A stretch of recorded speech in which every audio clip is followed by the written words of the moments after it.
नमस्कार। मैं हूं आलोक कुमार और पते की बात में आज दिल्ली की राजनीति।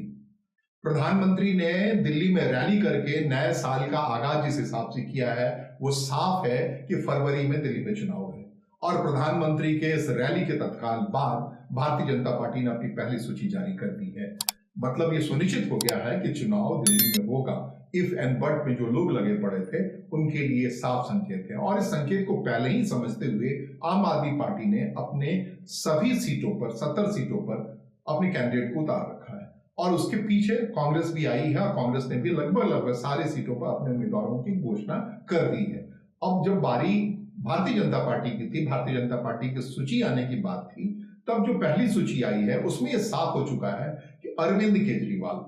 जो पूर्व मुख्यमंत्री हैं और सबसे कद्दावर नेता हैं, उनको हराने की रणनीति के तहत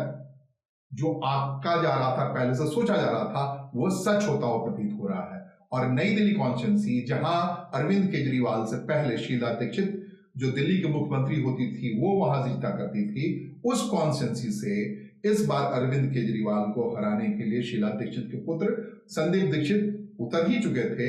लेकिन एक तीसरा मोर्चा खोलते हुए भारतीय जनता पार्टी ने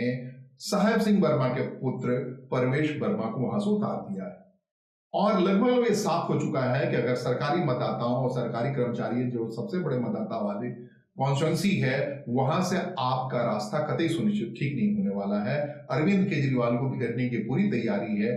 और तीनों कद्दावर नेता हैं। अगर आम आदमी पार्टी सरकारी कर्मचारियों का वोट लेने में विफल होती है तो उसके पीछे एक बड़ी वजह होगी कांग्रेस पार्टी, खास करके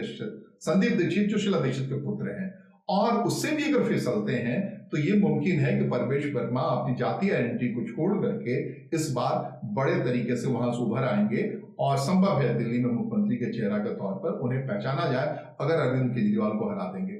एक बात और भी कही जा रही है, अरविंद केजरीवाल को हराने के लिए नई दिल्ली कॉन्स्टिट्यूंसी के मतदाता सूची में बड़े तरीके से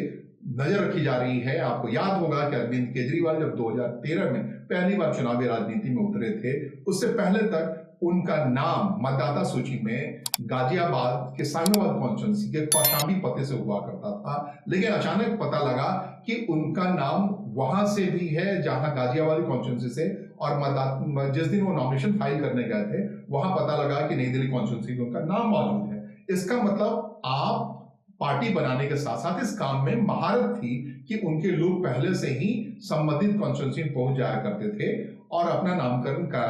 कराते रहे थे। तो इस बात को भारतीय जनता पार्टी वर्कर्स ने इस बार बड़ी गंभीरता से पकड़ा है और इसको लेकर काफी हाई तौबा मचा हुआ है कि उस मतदाता सूची से बाहर से आए लोग, नए नए आए लोग या संदिग्ध लोगों का नाम चुनाव आयोग की मदद से हटाया गया है। और ये आप और कांग्रेस के बीच में बड़ी लड़ाई का आधार है और आपको लग रहा है, खास करके आम आदमी पार्टी को, कि उसके सामने मुश्किल आती जा रही है। तो आप जब हम बात कर रहे हैं अरविंद केजरीवाल की कॉन्स्टिट्यूंसी की, नई दिल्ली कॉन्स्टिट्यूंसी की, ये तय करेगा कि आने वाले दिनों में दिल्ली में आम आदमी पार्टी की सरकार बनती है, या अगर सरकार बनती है तो केजरीवाल के नेतृत्व में बनेगी या केजरीवाल हार के घर बैठ जाएंगे, फिर भी आम आदमी पार्टी की सरकार बन जाती है। सिर्फ नई दिल्ली कॉन्स्टिट्यूंसी नहीं, आपके जो नंबर 2 हैं मनीष सिसोदिया, उन्होंने बड़े आसानी से, बड़े चालाकी से पटपटगंज कॉन्स्टिट्यूंसी को छोड़ के, जो महज 2000 से पिछली बार 2000 वोटों पर जीते थे, अपने खतरे को भागते हुए जंगपुरा शिफ्ट कर गए हैं। तो जंगपुरा में मनीष सिसोदिया को घेरने के लिए कांग्रेस ने पहले ही फरहाद सूरी को वहां से उम्मीदवार बना दिया था। फरहाद सूरी के बारे में कहा जाता है उनके घर जाने वाले कोई भी व्यक्ति खाली हाथ नहीं लौटता है, मतदार के तौर पे उनकी अच्छी छवि है। और सिर्फ फरहाद सूरी से अगर टक्कर होती तो हो सकता है मनीष सिसोदिया जंगपुरा से जीत जाते, क्योंकि जंगपुरा में सिखों की बड़ी आबादी है और मुस्लिम नाम के आधार पर सिखों का बड़ा वोट उनको मिल जाता। लेकिन भारतीय जनता पार्टी की जो सूची आई है उसमें सरदार तेजिंदर सिंह बग्गा वहां से भारतीय जनता पार्टी के उम्मीदवार बने हैं, जो कांग्रेस के दिनों में मंत्री हुआ करते थे शीला दीक्षित सरकार में। उन्हें भारतीय जनता पार्टी ने वहां से उतार करके जंगपुरा सीट को बिल्कुल दिलचस्प बना दिया है। इतना बुरी तरह से मनीष सिसोदिया को घेर दिया है कि अब लग रहा है कि मनीष सिसोदिया ने पटपटगंज से जंगपुरा शिफ्ट करके अपनी मुश्किल को बढ़ा दिया है। और जिस पटपटगंज को उन्होंने अवध ओझा के लिए छोड़ा है, वहां पर पहले से ही आम आदमी पार्टी के कार्यकर्ता नाराज हैं, इस बात को लेकर नाराज हैं कि जब मनीष सिसोदिया को हटाया गया वहां से, तो आपके पारंपरिक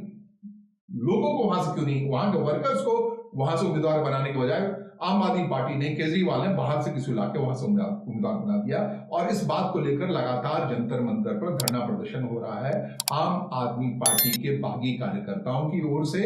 इस एक्ट पर, जो बाहर से लोग लाए गए हैं और उनको मौजूदा आम आदमी के कार्यकर्ताओं को हटा करके और उन्हें उम्मीदवार बनाया जा रहा है। और ये बात छन के आ रही है, या तो चुनाव के दरमियान या चुनाव के बाद आम आदमी पार्टी में एक बड़ा स्प्लिट होने वाला है। आम आदमी पार्टी लोकतांत्रिक नाम से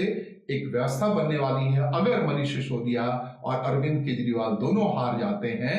तब संभव है कि ये बगावत की लहर भगवंत सिंह मान के पंजाब सरकार तक पहुंचे और वहां भी सरक जाए सारी स्थिति। सिर्फ मनीष सिसोदिया और अरविंद केजरीवाल नहीं बल्कि आतिशी को भी घेरने के लिए ये बात साफ हो चुकी है कि कांग्रेस इस बार बेहद संजीदा तरीके से, जो मुख्यमंत्री आतिशी हैं, कालिका कॉन्स्टिट्यूंसी जीत के आती है, वहां से अलका लांबा को उतार करके ये बात साफ कर दिया है कि आतिशी के लिए भी, मुख्यमंत्री आतिशी के लिए भी चुनाव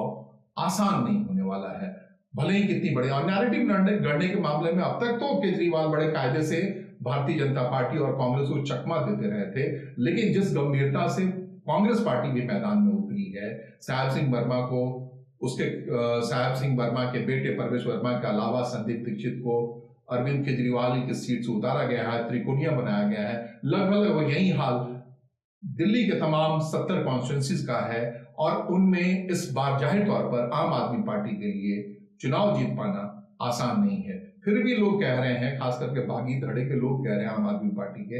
इस बार संभव है कि आम आदमी पार्टी 45 सीट जीत जाए, लेकिन वो ये सुनिश्चित करेंगे कि अरविंद केजरीवाल, मनीष सिसोदिया, दुर्गेश पाठक, गोपाल राय जैसे लोग विधानसभा में न पहुंचे, क्योंकि इनका मानना है कि ये लोग पीएससी को, जो पॉलिटिकल अफेयर्स कमेटी है, उसकी राय की अवहेलना करते हुए, उसको नजरअंदाज करते हुए बड़े एरोगेंट तरीके से पूरी पार्टी चला रहे हैं। और ये बात इस बार, पहले कई बार विभाजन होता रहा, छोटे छोटे लोग छोड़ते रहे, पार्टियों से अलग होते रहे अपनी पहचान से, लेकिन सर कह रहे हैं कि चुनाव के ऐन दरमियान ये बात होगी और मसला उठलेगा।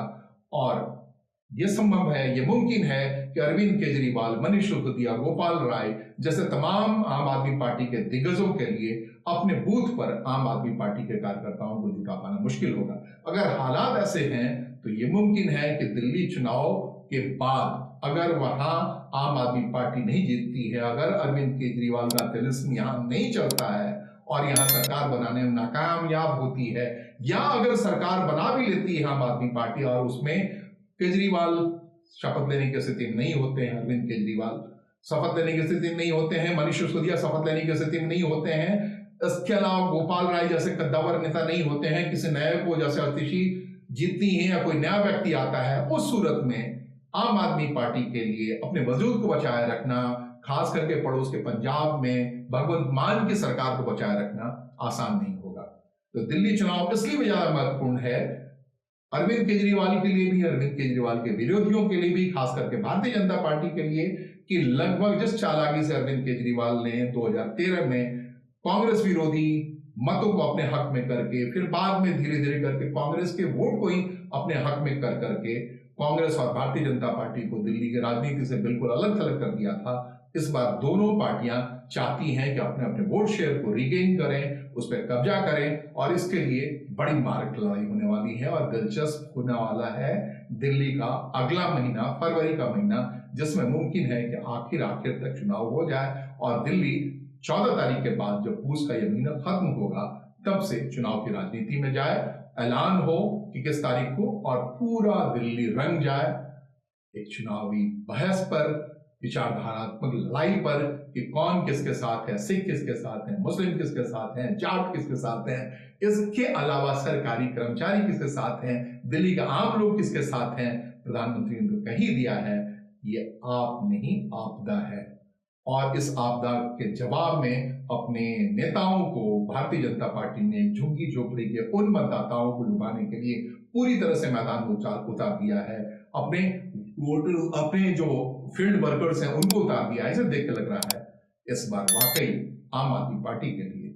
चुनाव दिल्ली जीतना मुश्किल होने जा रहा है। और अगर दिल्ली जीतने में वो विफल रहते हैं तो अपने वजूद को उनके लिए बचा पाना बेहद मुश्किल होने वाला है। राजनीति है, इसके लिए कुछ भी स्पष्ट तौर पे कह पाना बड़ा मुश्किल है, लेकिन जो कुछ दिख रहा है समर मैदान में बिगुल फूटने से पहले, शंख बजने से पहले, वो लग रहा है कि लड़ाई बड़ी मारक होने वाली है और बहुत बहुरंगी होने वाली है। दिल्ली के चुनाव पर इतना ही। अगली राजनीतिक यात्रा के लिए हमसे जुड़े रहिए, ज़ुमाती देखते रहिए। बहुत बहुत धन्यवाद, आभार, नमस्कार।